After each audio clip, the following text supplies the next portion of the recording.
اعوذ باللہ من الشیطان الرجیم بسم اللہ الرحمن الرحیم۔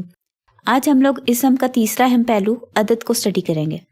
عربی میں عدد 3 قسم کا ہوتا ہے، واحد، مثنیٰ اور جمع۔ واحد یعنی ایک چیز، مثنیٰ 2 چیزیں جیسے کپل یا جوڑے کے لیے ہم استعمال کرتے ہیں، اور جمع جو ہے 3 یا اس سے زیادہ چیزوں کے لیے استعمال ہوتا ہے۔ واحد اسم اپنی اصلی حالت میں موجود ہوتا ہے، البتہ مثنیٰ جو ہے اس کا ہمیں بنانے کا طریقہ دیکھنا پڑے گا۔ مذکر اور مؤنث میں مثنیٰ بنانے کا ایک ہی طریقہ ہے، البتہ حالت رفع اور نصب اور جر میں مختلف ہے۔ سب سے پہلے ہم حالت رفع میں مثنیٰ بنانے کا طریقہ دیکھتے ہیں۔ اس کا سٹیپ نمبر 1 ہے واحد اسم کے آخری حرف پر زبر لگا دیں۔ سٹیپ نمبر 2 الف اور زیر والے نون کا اضافہ کر دیں۔ مثال کے طور پر جنتن، یہ واحد اسم ہے، ایک باغ۔ اس سے جب ہم نے 2 باغ یعنی کہ مثنیٰ بنانا ہے تو اس کے آخری حرف پر جو کہ تے ہے اس پر ہم زبر لگائیں گے اور الف اور زیر والے نون کا اضافہ کریں گے، تو یہ ہمارا بن جائے گا جنتانی، 2 باغ۔ مومنون، ایک مومن، اس کے بھی آخری حرف پر زبر لگا کے الف اور زیر والے نون کا اضافہ ہوگا، مومنانی، 2 مومن۔ حالت نصب اور جر میں مثنیٰ بنانے کا طریقہ، واحد اسم کے آخری حرف پر زبر لگائیں گے۔ سٹیپ نمبر 2 ساکن یا اور زیر والے نون کا اضافہ کریں گے، جیسے جنتن سے جنتا اور پھر یا اور زیر والے نون کا اضافہ کر کے جنتینی، 2 باغ۔ مومنون سے مومنینی، 2 مومن۔ حالت نصب جو ہے یہ ہمارا جب کوئی اسم مفعول کے طور پر استعمال ہوتا ہے تو حالت نصب میں آتا ہے، جب ہمارا کوئی اسم فاعل کے طور پر آتا ہے تو حالت رفع میں استعمال ہوتا ہے۔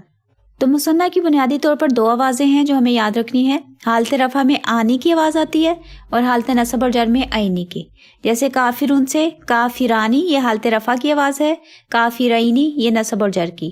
مومنون سے مومنانی، حالت رفع، مومنینی نصب اور جر۔ صادقون سے صادقانی، حالت رفع، صادقینی نصب اور جر۔ اب مثنیٰ کی ایگزامپلس دیکھ لیتے ہیں قرآن پاک میں سے۔ سورہ رحمان آیت 46، وَلِمَنْ خَافَ مَقَامَ رَبِّهِ جَنَّتَانِ، جو اپنے رب کے سامنے کھڑا ہونے سے ڈرا اس کے لیے 2 باغ ہیں۔ یہ جنتانی جو ہے مثنیٰ کا صیغہ ہے۔ سورہ رحمان آیت 17، رب المشرقین و رب المغربین، یہ جو مشرقینی ہے یہ ہماری مثنیٰ کا حالت جر استعمال ہوا ہے، مغربینی بھی مثنیٰ کی حالت جر استعمال ہو رہی ہے۔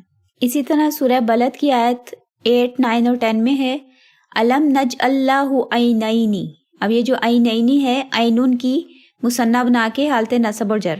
اسی طرح اگلی آیت لسان و شفتینی، شفتینی بھی مثنیٰ کی حالت نصب اور جر ہے۔ وہدیناہ النجدین، یہ بھی ہماری مثنیٰ کی نصب اور جر۔ آئیں اب جمع کو دیکھ لیتے ہیں۔ جمع جو ہے وہ بنیادی طور پر 2 بڑے گروپس میں ڈیوائیڈ ہوتی ہے، جمع سالم اور جمع مکسر۔ سالم جیسے کہ ہمیں نام سے بھی پتہ چل رہا ہے کہ مکمل یا کمپلیٹ کو کہتے ہیں، ایسی جمع جس میں واحد اسم جو ہے وہ اپنی اصلی حالت میں سالم صحیح موجود رہتا ہے، اور جمع مکسر ایسی جمع جس میں واحد اسم جو ہے وہ ٹوٹ جاتا ہے۔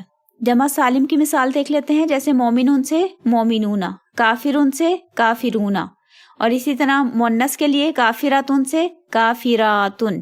جبکہ اس کے مقابلے میں جو جمع مکسر ہے اس کی مثالیں دیکھیں، کتابون سے کتبون، اب اس میں جو کتاب لفظ ہے وہ موجود نہیں ہے، وہ تھوڑا کم ہو گیا، کمی ہوگی اس میں۔ اسی طرح ذکرن سے اذکارن، اس میں بھی واحد اسم ایز اٹ از موجود نہیں ہے، اس میں کچھ اضافہ ہو گیا۔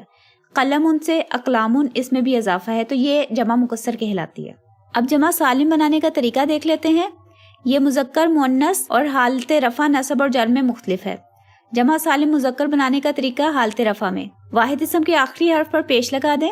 سٹیپ نمبر 2 واو ساکن اور زبر والے نون کا اضافہ کر دیں، جیسے کافرون، اس کے اینڈ پر ہم کافرو ایک سنگل پیش کریں گے، واو ساکن اور زبر والے نون کا اضافہ کریں گے، تو یہ بن جائے گا کافرونا۔ صادقون سے صادقونا، مومنون سے مومنونا، یعنی حالت رفع جمع سالم مذکر کی آواز آتی ہے اونا۔ نیکسٹ دیکھ لیتے ہیں جمع سالم بنانے کا طریقہ حالت نصب اور جر میں، یہ بھی مذکر کا ہے۔ سٹیپ نمبر 1 واحد اسم کے آخری حرف پر زیر لگا دیں۔ سٹیپ نمبر 2 یا ساکن اور زبر والے نون کا اضافہ کر دیں۔ مومنون سے ہم مومنی بنائیں گے زیر لگا کے، اور پھر اس کے بعد یا ساکن اور زبر والے نون کا اضافہ کر کے مومنینا۔ کافرون سے کافرینا، صادقون سے صادقینا۔ جمع سالم مؤنث بنانے کا طریقہ حالت رفع میں واحد اسم کے آخر سے گول تا ہٹا دیں۔ سٹیپ نمبر 2 الف اور لمبی تا پیش کے ساتھ یعنی تنوین کے ساتھ اس کا اضافہ کر دیں، جیسے مومناتن ایک مومن عورت، تو اس کے اینڈ سے ہم لوگ گول تا ہٹا دیں گے، مومنہ رہ جائے گا، الف اور لمبی تا تنوین کے ساتھ ایڈ کر دیں گے، مومناتن یعنی کہ زیادہ مومن عورتیں۔